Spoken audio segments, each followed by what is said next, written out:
તો રાજકોટની ગોઝારા અગ્નિકાંડ બાદ આ તરફ જામનગર મનપા પણ હરકતમાં આવી ગયું। જામનગર શહેરના તમામ 14 ગેમ ઝોન બંધ કરાયા છે। એસ્ટેટ શાખા, ફાયર શાખ, પોલીસ અને પીજીવીસીએલની સંયુક્ત બેઠક મળી, જેમાં જામનગરમાં કાર્યરત ગેમ ઝોનમાં તપાસ અંગે ચર્ચા થઈ। જામનગરમાં ગેમ ઝોનની સર્વે કરવા માટે અધિકારીઓની ટીમની પણ રચના કરી દેવામાં આવી। પ્રાથમિક તપાસ દરમિયાન સામે આવ્યું છે કે જામનગર શહેરમાં એક પણ ગેમ ઝોનમાં ફાયર એનઓસી નથી।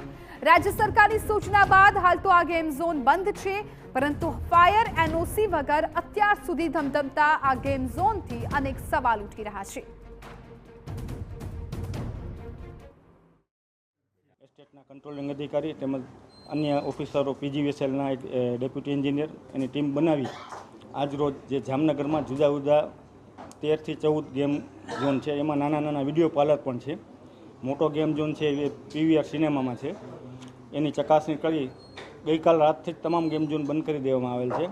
આ 14/14ની રાજ્ય સરકાર દ્વારા જે ચેકલિસ્ટ આપવામાં આવેલ છે ફાયરના, સ્ટ્રક્ચર સ્ટેબિલિટીના, આ ઉપરાંત અન્ય ડેટા ઇલેક્ટ્રિકલના ઇન્સ્પેક્ટર દ્વારા જે ચેકલિસ્ટ વેરીફાઈ કરવાનું, તમામ ચેકલિસ્ટ વેરીફાઈ કર્યા બાદ જ અને સરકારશ્રીનો બીજો આદેશ ન આવે ત્યાં સુધી આ તમામ ગેમ ઝોન બંધ રાખવામાં આવશે।